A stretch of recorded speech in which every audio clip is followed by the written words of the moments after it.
दोस्तों, आज की वीडियो सिर्फ मोटिवेशन नहीं है, ये आपकी सोच को हिला देने वाली है। कल्पना कीजिए एक लड़का, उसके दो पापा हैं। एक पापा कहते हैं बेटा अच्छे से पढ़ो, अच्छी नौकरी करो, जिंदगी सुरक्षित हो जाएगी। दूसरे पापा कहते हैं बेटा पैसे के लिए काम मत करो, ऐसा सिस्टम बनाओ कि पैसा तुम्हारे लिए काम करे। एक पापा डिग्री में विश्वास रखते हैं, दूसरे फाइनेंशियल एजुकेशन में। एक पापा कहते हैं रिस्क मत लो, दूसरे कहते हैं रिस्क समझ कर लो, क्योंकि वही असली ग्रोथ है। दोस्तों, आज हम बात करने वाले हैं दुनिया की सबसे पावरफुल फाइनेंशियल किताबों में से एक, रिच डैड पुअर डैड, जिसे लिखा है रॉबर्ट कियोसाकी ने। लेकिन आज हम इसे कहानी की तरह समझेंगे, ऐसे जैसे एक लड़का खड़ा है जिंदगी के चौराहे पर और सामने दो रास्ते हैं। एक छोटा लड़का, उसका असली पिता बहुत पढ़े लिखे थे, डिग्री, सम्मान, अच्छी सरकारी नौकरी, सब कुछ था, लेकिन महीने के अंत में पैसों की चिंता भी थी। दूसरे पापा,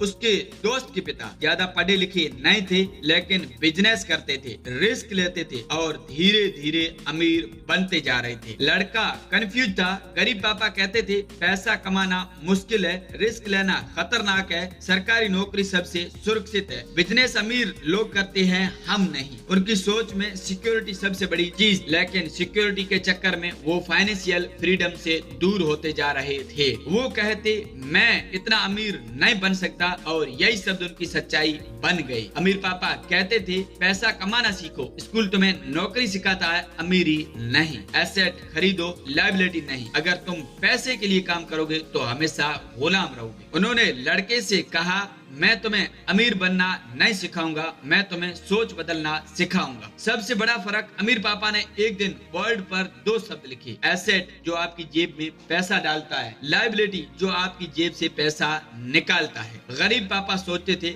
बड़ा घर खरीदना अमीरी है। अमीर पापा कहते थे अगर वो घर तुम्हारी जेब से ईएमआई निकाल रहा है तो वो एसेट नहीं, लायबिलिटी है। दोस्तों, यहीं से गेम बदलता है। लड़का समझ गया कि स्कूल सिखाता है डॉक्टर बनो, इंजीनियर बनो, अफसर बनो, लेकिन कोई नहीं सिखाता टैक्स कैसे बचाएं, निवेश कैसे करें, पैसिव इनकम कैसे बनाएं, कंपनी कैसे शुरू करें। अमीर पापा कहते थे अमीर लोग पहले अपने लिए काम करते हैं, फिर कंपनी के लिए। गरीब पापा हर महीने सैलरी पाते थे, खर्च बढ़ते जाते थे, फिर प्रमोशन, फिर खर्च और ज्यादा। ये एक चक्कर था जिससे अमीर पापा कहते थे रेट रेस, तुम जितना तेज भागो दौड़ खत्म नहीं होती। अमीर पापा ने कहा लोग दो चीजों से कंट्रोल होते हैं, डर और लालच। डर नौकरी खोने का, लालच ज्यादा सैलरी पाने का, और यही उन्हें रेट रेस में फंसा देता है। अमीर बनने का फॉर्मूला, एसेट बनाओ, पैसिव इनकम बढ़ाओ, फाइनेंशियल इंटेलिजेंस सीखो, रिस्क को समझो, अपने दिमाग को ट्रेन करो। लड़का अब बड़ा हो चुका था, उसने दोनों पापाओं की बातें सुनी, दोनों की जिंदगी देखी। एक के पास डिग्री थी, दूसरे के पास फाइनेंशियल फ्रीडम। अब फैसला उसे करना था, क्या वो नौकरी की सिक्योरिटी चुनेगा या फाइनेंशियल आजादी का रास्ता। और दोस्तों, यहीं से शुरू होता है असली बदलाव। लड़के ने तय किया वो अमीर पापा की सोच अपनाएगा, लेकिन ये आसान नहीं था। फाइनेंशियल इंटेलिजेंस के 4 स्तंभ अमीर पापा ने उसे सिखाया। अकाउंटिंग समझो, निवेश समझो, मार्केट समझो, कानून और टैक्स समझो। उन्होंने कहा अगर तुम ये 4 चीजें समझ गए तो पैसा तुम्हारे लिए काम करेगा। गरीब पापा उच्च पद पर थे, लेकिन फिर भी सिस्टम में कर्मचारी। अमीर पापा सिस्टम के मालिक। फर्क समझिए, एम्प्लॉय टाइम बेचता है, बिजनेस ओनर सिस्टम बनाता है। सबसे बड़ा मिथ, गरीब पापा कहते पैसा ही बुराई की जड़ है, अमीर पापा कहते पैसे की कमी बुराई की जड़ है। अमीर पापा ने सिखाया हारना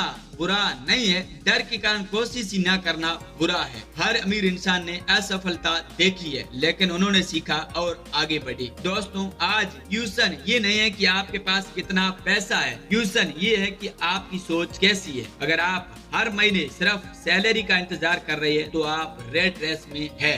अगर आप एसेट बना रहे हैं तो आप आजादी की तरफ बढ़ रहे हैं। एक आवाज कहती है सेफ खेलो, दूसरी आवाज कहती है सीखो, बढ़ो, रिस्क लो। अब फैसला आपका है। दोस्तों, गरीब पैदा होना आपकी गलती नहीं, लेकिन गरीब सोच के साथ मरना आपकी जिम्मेदारी है। अगर आपको ये कहानी पसंद आई तो याद रखिए, नौकरी आपको जिंदा रखेगी, लेकिन एसेट आपको आजाद बनाएंगे। आज से फैसला कीजिए आप किस पापा की सुनेंगे, क्योंकि जिंदगी में 2 रास्ते हमेशा रहेंगे, लेकिन मंजिल सिर्फ एक चुननी होगी।